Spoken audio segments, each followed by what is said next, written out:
Welcome back to the Real Estate 401k Show. I'm your host, Mike Weinstein, alongside Ryan Gerdes, all the way down at the end of the table, and Justin Frederick right in the middle. It's interesting because we just talk about all the time about how, well, not you, Justin, you're on the finance side, the lending side, but how Ryan and I are real estate wealth managers, and we have a team of amazing real estate wealth managers.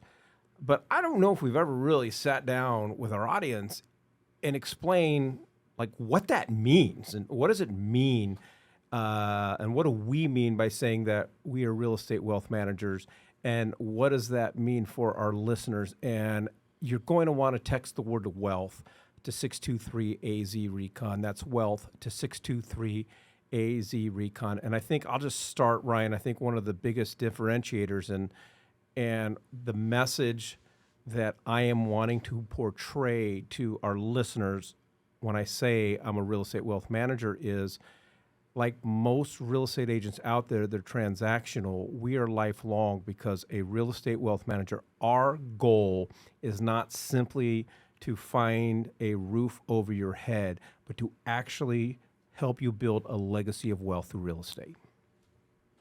All right, that wraps that up, dude. Like, I think that was it. All right, so it's Friday, and I mean, for me, it's putting business behind this. It's crazy to me how people can go and make the biggest investment of their life, and have it be completely emotionally driven, right? And putting zero building blocks of business behind it. And so, what I always am trying to do is I'm trying to help people just extract the emotion out. And you've heard me say this before, and really approach this as a business, chase the numbers, and let that be your decision maker, right?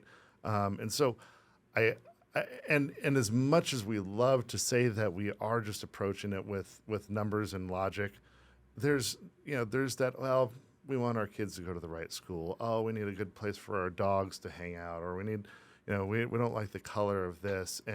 And we just have this so deeply ingrained in our heads because we're going to live there. I understand that there's some emotion behind it. But one of the things that we pride ourselves greatly on is that, particularly if you're newer or even kind of halfway through your career life, there's some steps here. You're probably not going to be staying in that property for very long. Or if you are, it's because you probably overextended up front, where you could have probably made some different decisions, because we love that our plan is going to help you purchase property that is going to move quickly, and that before you know it, we have you in that dream home where all of your assets, all of your previous real estate that you bought is paying off that dream home. And so in that world, you get to eat, you have your cake and eat it too, or however the hell that saying goes. And so it was something that dawned on me early on in my career. I was extremely transactional when I first got my real estate license. I think we all were. And that's because we went to real estate school, and that's what was drilled in our head. Oh, our job, you are a salesperson. Your job is to go over there and sell real estate. And it's like, shit, I didn't really want to be like I didn't really want to be a used car salesman, but I guess that's what they expect me to be. And so you go out there and you start, singing the songs, and then all of a sudden, like, I was like a year or two into it, and I was just done with it. And then I started helping out investors and started watching them, how they approached real estate. And I was like, all right, this is something that I can get on board with. I got some questions. And then I would do more reading, and then I would start investing myself. And then all of a sudden it was like, okay, this is my niche. This is how I'm going to be able to help people. So, Justin, when you started working with our team of real estate wealth managers, and we started saying, "Hey, we're real estate wealth managers," like, what was going through your head? Like, you're like, it's what like are these guys are coming up with some weird gimmick. You Yeah. You guys are full of some bullshit.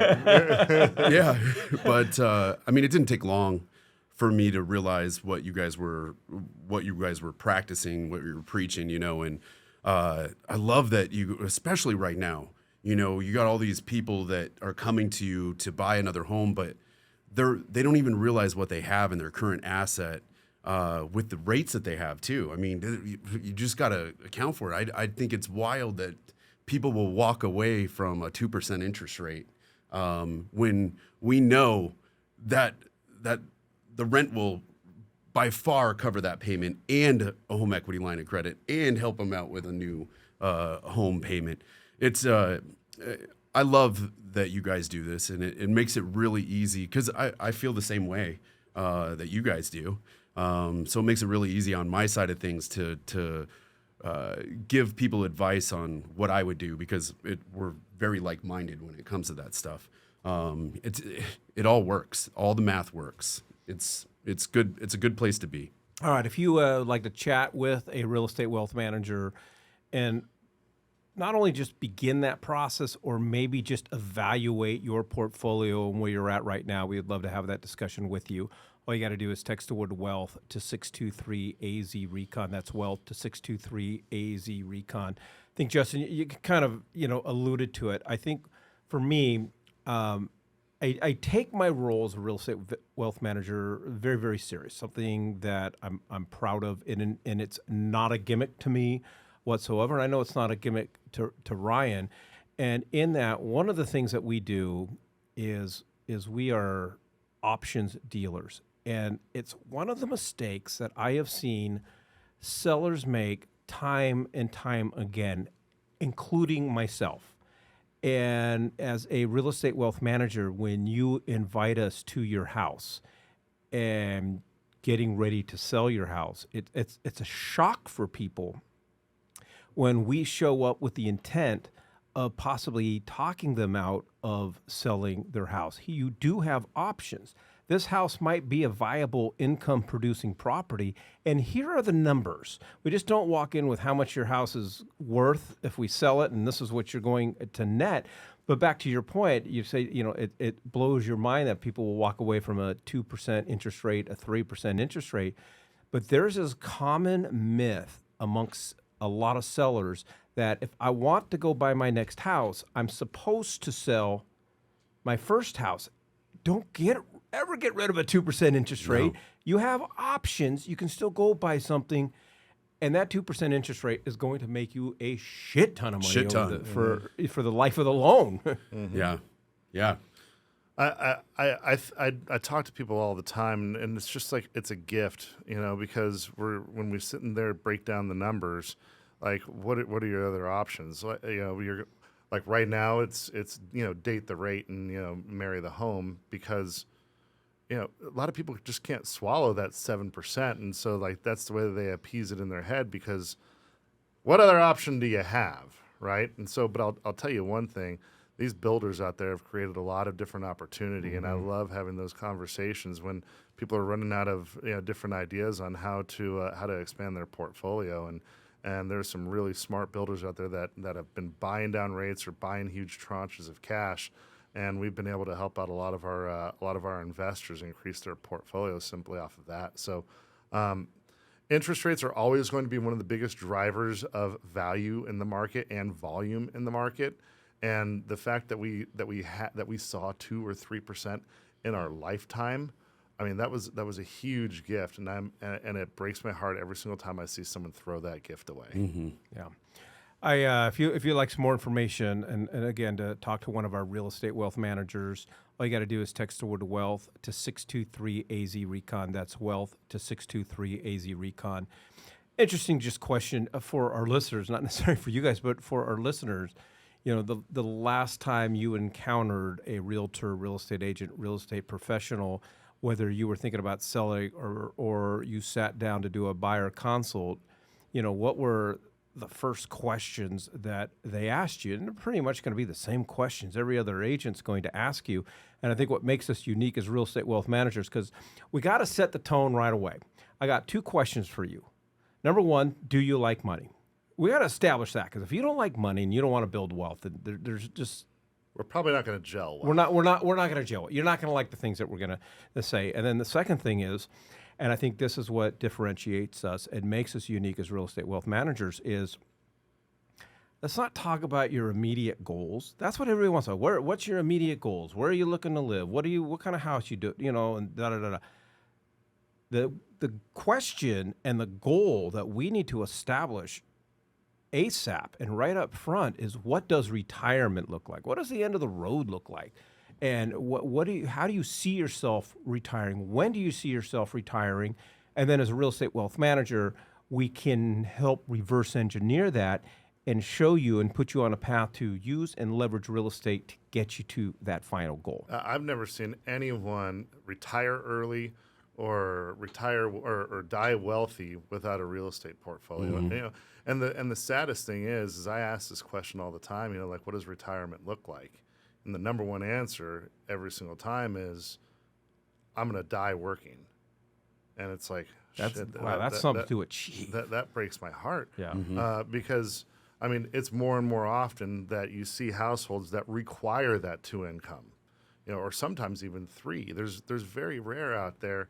Very rarely do you see where, oh no, that 1 income more than takes care of this entire household. And so what does that look like as far as retirement goes? Only one small thing has to go wrong and your entire plan gets moved back 5, 10, 15 years. And then another thing goes wrong and then it starts to compound, and all of a sudden retirement's just it's a punchline, right? There's no way that that's going to happen for some people. And it's because, you know, more often than not, they were either raised to think that, oh, you just work hard and save, and then you're going to be able to retire off of that savings, or, you know, maybe you put a couple of bucks into a pension or a 401k, and it's like, okay, like I was talking to one of our flight docs yesterday over there at Luke, and he said, oh, the fastest way to make your kids a millionaire when you die is to put $7,000 into an interest-bearing trust account when they're born. And I'm like, well, first of all, I had kids young.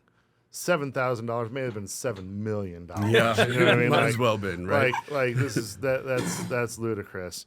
But I'm also sitting there thinking, like, dude, I could have taken that $7,000 and used it as a down payment, and then turned that into 5, 10, maybe even $15 million by the time that I die. And but you know, by the time I retire, whatever that study that he was talking about was showing, and I was like, while I appreciate the conservative, but, you know, profitable outcome, it's just to me, I've seen the way. So why not share that math? Why not share that puzzle? Because realistically, once you kind of get into it and you get a taste of it, it's not that difficult because you get so excited about it and want to learn more. Fair to say, for a lot of people out there, the ship has sailed. It's too late. You reach a certain point, you reach, you haven't done anything your whole life, and you reach a certain point that it's too late to truly build wealth. Not to say it's not too late to start investing, but you get to a point where it's too late. I was doing a presentation to a group of agents the other day, and we're kind of training them and going through kind of what we do as real estate wealth managers. And the one agent, she just looked at me. She looked at the other one. She goes, I wish I knew Mike when I was 21 years old. And I'm like, I wish I knew me when I was 21 years old. And so it's sad and it's hard to say, but I think for some people it's too late. But those people that it's too late for have kids and they have grandkids. Do them a favor and introduce them to us. Let us help your grandchildren and your kids. Let us help put them on the path to building wealth in real estate. Well said, man. Yeah. Well said. Oh, was that it? Well, I think that we should talk about, what. Well, we'll get right, there, what we're all but I do highly want to make sure anticipating. that our audience knows that if they do want to talk to a real estate wealth manager, if you got a kid, you got a grandkid, whatever the case is, all you got to do is text the word wealth to 623-AZ-RECON. That's wealth to 623-AZ-RECON. All right, Ryan, it is Friday. Mm-hmm. What are we doing? All right. So, well, first of all, we do need to make an announcement before we get on to our topic of the week. We will be taking the month of June off. So, unfortunately, you're going to have to watch some of our reruns and some of our previous episodes, and maybe do a little bit of catching up if you missed one here. My or there. wife's like, are you guys going to do some reruns? I'm like, this is not I Love Lucy. Yeah. People are tuning in the same day and the same time every week. Right. So we are going to be taking a little bit. We're all going to do some traveling. We're going to spend some family time, and And for me, I'm gonna go spend some time with the family and our place up in Alaska and Italy, and before my daughter starts off in college, and I know you're kind of in the same boat, Mike, and so we'll miss you guys here for the next month, but we will be back in July. So. All right, and so to make a correction to that, though, good news for our listeners. Justin and I are going to be here for the first week of June, and then we're gone. Yeah. Okay. Well, So tune into that. That'll be riveting. Yeah, so you're going to be missing me. All right. All right, it's Friday, Ryan. All right, it's Friday. All right. So the topic: the best and the worst venues to go see live music. All right. All right. I'll go first. All right. Go All for right. it. I love Mesa Amphitheater. Okay, I've been there once. I love Mesa Amphitheater. The sound is perfect. If it's a beautiful day outside, it's just a great spot to listen to live music, and it's relaxing, easy to get to, easy to get in and out of. Really love that spot. Worst place, Chase Field. I think we all have the worst. I can't understand anything that's being said there or sung. It's awful. The acoustics are terrible. Terrible. Yeah. And they have so many concerts there. I refuse to go. It's a money grab. It is. What I It's a think it money is. grab. These big artists. They say, "Oh well, what place can we get the most people into and have the least amount of overhead?" Yeah. Oh, Chase Field. All right, we're in. Yeah. You know, Mike. All right, mine's actually the same place, and for the life of me, I don't even remember the name of it. But for us, when I moved out here in 93, 94, it was the Blockbuster Desert Sky Pavilion. Cricket. So it's Cricket Pavilion right now. To me, it's my favorite place. I love seeing concerts outdoors. And for me, there's just a lot of nostalgia. I have seen some of my most favorite bands and some of my most favorite artists there. It's also the worst place to go to because oftentimes my favorite bands are playing in July and August. And it is freaking hot. Yeah. Who decides to come out here and play outside in July and August? It blows my mind. I'll tell you what. One of the best times I ever went there. It was like downpour rain, and that was actually pretty cool. You know, I mean, because it's covered. You know, and so we did get a little bit of rain on us, but it was like having the rain come down, and I think Tracy Lawrence is who I saw there during that, and that was pretty damn cool. So worst venue is it Chase? Well, no, I was going to say it's Cricket just in July and August. Oh, well, so what's But yeah, Chase. I don't have anything else to add. Chase is horrible. Yeah, It's horrible. And so for me, I do love both. I love outdoor venues as well. But I think I've mentioned this before. You go down to Tucson, downtown, the Rialta Theater. I've never been. Yeah, dude, it's badass. So it's like it's smaller. It's more, it's you're kind of in there. There's no seating. It's standing only. But the sound is amazing. And they have some big names there, and you're like, even if you have the worst seat in the house, you're no more than like 50 feet away from them, and it's like you feel like you're getting almost a private concert with them. So that's got to be my number one for sure. There's a couple of cool venues downtown that are kind of similar, but Rialta takes the cake. And then for sure Chase. It every single time, like I'll see a name where I'm like so pumped to go watch them. And then I see him at Chase, and I'm like, shit. Yeah, like, it pained me because this was my last shot at seeing Elton John, and because this was it, and he killed it, but it was terrible. But it was at Chase Field. I'm like, I'm Yeah. with you. I don't go to concerts at Chase Field, but I had no option.